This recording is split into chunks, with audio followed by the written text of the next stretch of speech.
In the Premier League, new battle lines are constantly being drawn, and few are as sharp, as tactical, and as fiercely contested as the new war between Mikel Arteta's Arsenal and Eddie Howe's Newcastle United. It's a clash of philosophies. The patient, beautiful machine of North London against the relentless, high-energy ambition of Tyneside. When these two meet, it's more than a game.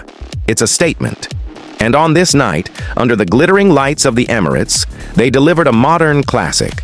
A story of dominance, heartbreak, and a finale so dramatic, it will be talked about for the entire season. The first half played out like a tactical chess match.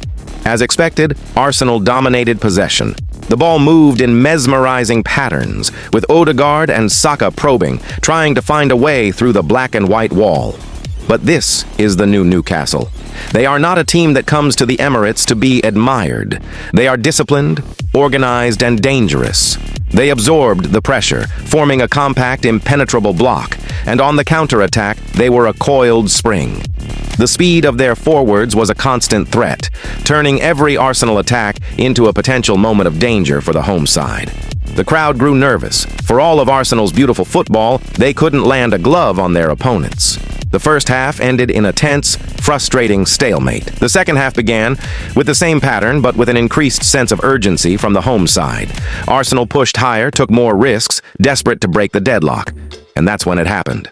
A loose pass in midfield. In the blink of an eye, Newcastle pounced. A lightning-fast transition, a perfectly weighted through ball, and a clinical, ruthless finish from their star striker. The Emirates was stunned into silence. Against the run of play, against all the possession, the sucker punch had landed.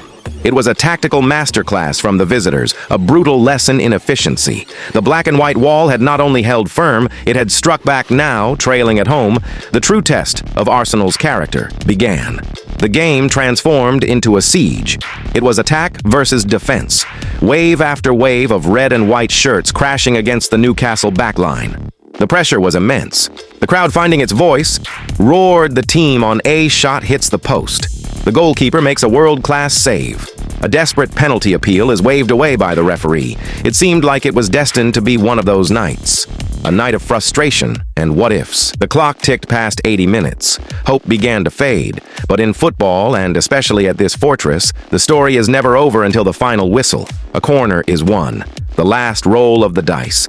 The ball is whipped into a crowded penalty area. A desperate header is cleared, but only to the edge of the box. It falls to an Arsenal midfielder, who unleashes a venomous volley. A deflection. It falls again. A scramble. And it's in! An equalizer in the dying minutes. The Emirates explodes into a single deafening roar of relief and defiance. But the drama wasn't over. With their tails up, Arsenal poured forward one last time. The clock is bleeding into the red. A final, hopeful cross into the box. It's headed down into the path of an onrushing attacker. Goal. Unbelievable. A winner, with what had to be the last kick of the game. Pandemonium. Ecstasy for Arsenal. Absolute soul-crushing heartbreak for Newcastle, who had been so perfect for so long. It was a victory born of pure, relentless pressure and an unbreakable will to win. A cruel, brutal reminder of how unforgiving the Premier League can be. On a night of tactical warfare, it was a moment of pure, chaotic drama that decided it all.